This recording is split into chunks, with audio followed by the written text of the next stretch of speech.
योग सिद्धांत 14वां परिच्छेद यमों की साधना। कल हम अहिंसा के बाद दूसरा यम सत्य पढ़ रहे थे और हमने पढ़ा कि कैसे अनेक शास्त्रों ने सत्य की महिमा का गान किया है। वहाँ से आगे अब सत्य वचन और वाक सिद्धि के बारे में पढ़ते हैं। जो मनुष्य मनसा वाचा कर्मणा सत्य बोलते हैं और अपने संकल्प को भी असत्य नहीं होने देते, उनकी बुद्धि में ऋतवास करता है। वे लोग जो भी सोचते हैं वह सत्य ही होता है, जो कहते हैं वह सत्य होता है, उनकी कोई भी क्रिया असत्य नहीं हो सकती। योग दर्शन में भगवान पतंजलि देव जी आदेश करते हैं, सत्य प्रतिष्ठायाम क्रिया फलाश्रयत्वम। सत्य प्रतिष्ठ योगी जिसने अपने पूरे जीवन में कभी असत्य नहीं बोला हो, उसकी वाणी अव्यर्थ हो जाती है, बिना प्रयत्न उसे वाक सिद्धि रहती है, उसके मुख से निकला हुआ वचन कभी मिथ्या नहीं होता। अखिल अंड ब्रह्मांड नायक परम सत्य रूप श्री कृष्णचंद्र जी महाराज ने महाभारत में द्रौपदी को सांत्वना देते हुए प्रतिज्ञा पूर्वक अपनी वाक सिद्धि की घोषणा की है। चलेद्धि हिमवांछैलो मेदिनी शतधा भवेत्, द्यौः पतेच्च संक्षत्रः न मे मोघम वचो भवेत्, सत्यम ते प्रतिजानामि कृष्णे वाद्यो निगृह्यताम्,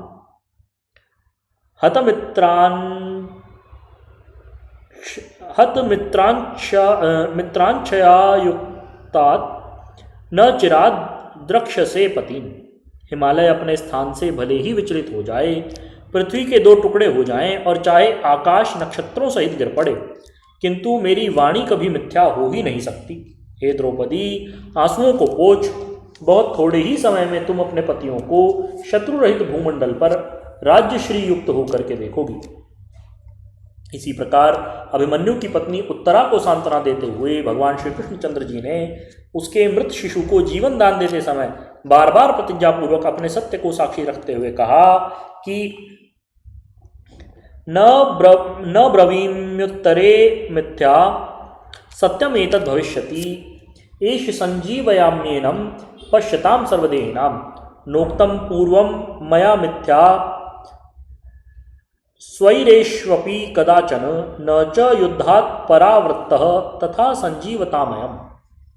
यथा मे दयितो धर्मो ब्राह्मणाश्च विशेषतः अभिमन्योः सुतो जातो मृतो जीवत्वयन्तथा, यथा हम नाभिजानामि विजयेन कदाचन, विरोधन्तेन सत्येन मृतो जीवत्वयं शिशुः, यथा सत्यम च धर्म च मयि नित्यं प्रतिष्ठितौ, तथा मृत शिशुरयं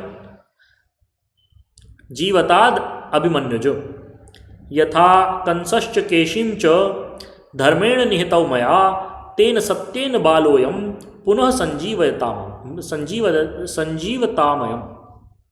हे उत्तरे, मैं कभी भी असत्य नहीं बोलता, इसलिए मेरी यह वाणी अवश्य ही सत्य होगी। सबके देखते देखते मैं इसे अभी जीवित कर देता हूँ। आज तक मैंने मजाक में भी कभी झूठ नहीं बोला और न ही मैं कभी युद्ध से पीछे हटा हूँ। उसी सत्य के फलस्वरूप यह बालक भी जी उठे। जिस प्रकार मुझे धर्म और विशेषतः ब्राह्मण प्यारे हैं, उसी के फलस्वरूप यह मरा हुआ अभिमन्यु का बालक जी उठे। यदि मैंने आज तक कभी विरोध नहीं किया है, तो इसी सत्य के फलस्वरूप यह मृत बालक जी उठे। जिस प्रकार धर्म और सत्य मुझ में हर समय प्रतिष्ठित हैं, उसी के फलस्वरूप ये मरा हुआ अभिमन्यु का पुत्र जी उठे। यदि मैंने कंस और केशी को धर्म से मारा है, न कि विरोध से, तो इस सत्य के फलस्वरूप यह बालक जी उठे। इस प्रकार अखिल विश्वात्मा ने स्वयं बार बार सत्य की शपथ ली और अपने संकल्प से अभिमन्यु के मृत बालक को जीवित किया। हमारा खुद का अनुभव है, जो लोग मनसा वाचा कर्मणा सत्य का पालन करते हैं, बड़े थोड़े ही समय में उनकी वाणी में शक्ति आ जाती है और क्रियाफल होने लगता है। जिला करनाल में एक महात्मा हर एक जगह पर वास करते थे।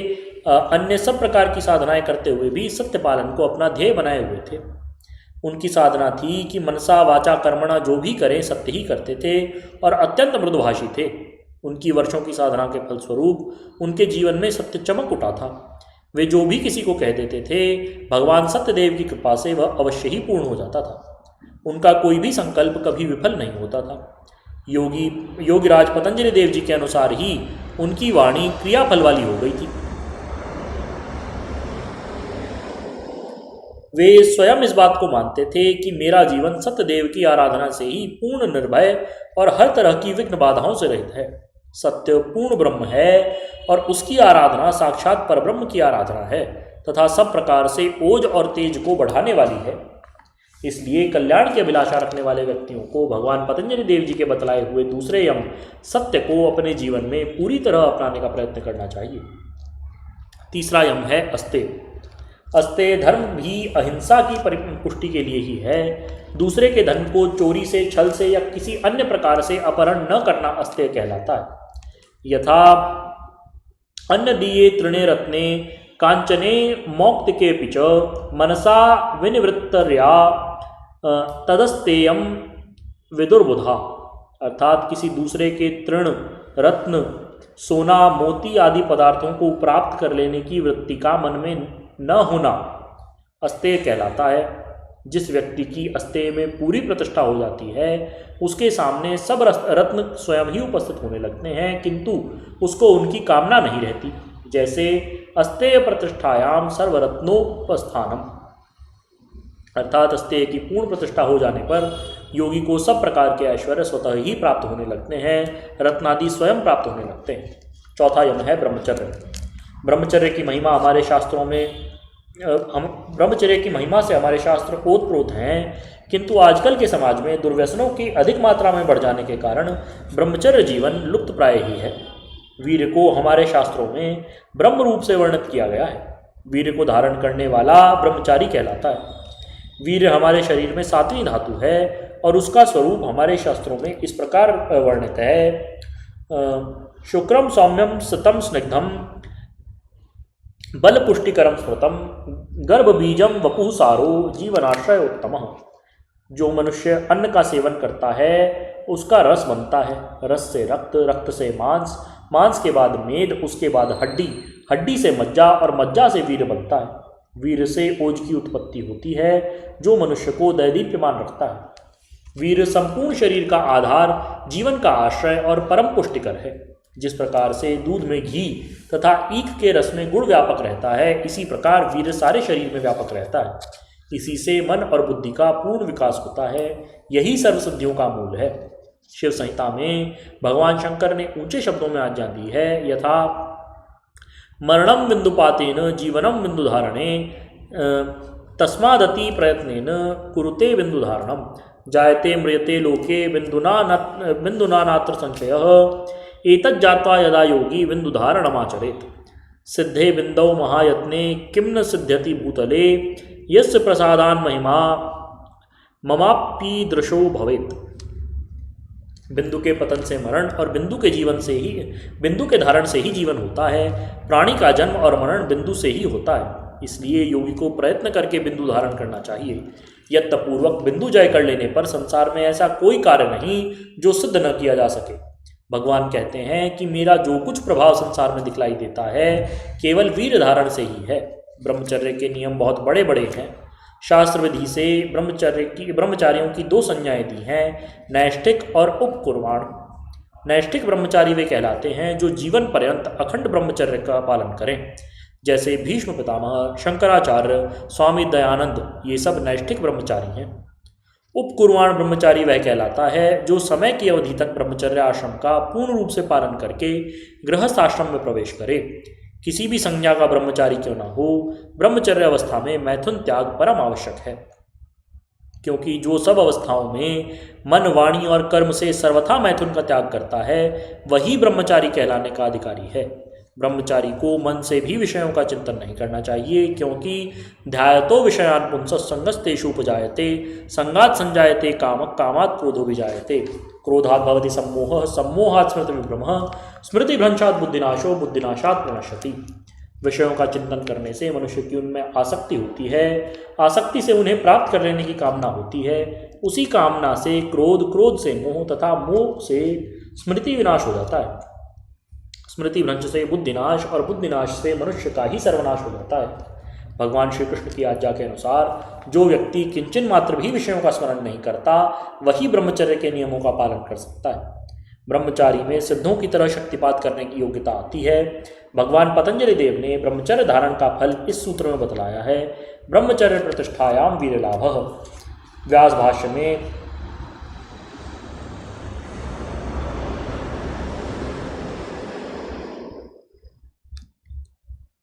व्यास भाष्य में यस्य लाभात अप्रतिभान गुणान उत्कर्षयति सिद्धः च विनयेषु ज्ञानमाधातुम समर्थो भवतीति। अर्थात ब्रह्मचर्य के धारण करने से बल प्राप्ति के साथ साथ साधक में अनुपम गुण बढ़ जाते हैं और पूर्ण ब्रह्मचर्य सिद्ध हो जाने पर ब्रह्मचारी अपने शिष्यों में शक्ति संचार करके ज्ञान धारण करा सकता है। पांचवा यम है अपरिग्रह। परिग्रह का न होना ही अपरिग्रह है। संसार के सब विषयों में तथा अपने शरीर में स्वत्व बुद्धि नाश हो जाने पर प्राणी शरीर धर्मों से अपने को पृथक देखता है और अपने पूर्व संस्कारों का उसे स्मरण होने लगता है। मैं कौन था, क्यों था, कैसा था, आगे क्या होऊंगा, इस प्रकार की प्रवृत्तियां उसके मन में घूमती हैं। ऐसी भावना से शरीर धर्म में भी उपरती हो जाने के बाद उसको जन्म जन्मांतरों की कथाओं का स्मरण होने लगता है। जैसे अपरिग्रहस्थैर्ये जन्म कथांता संबोध। योग सूत्र। श्री सद्गुरुदेव भगवान की जय।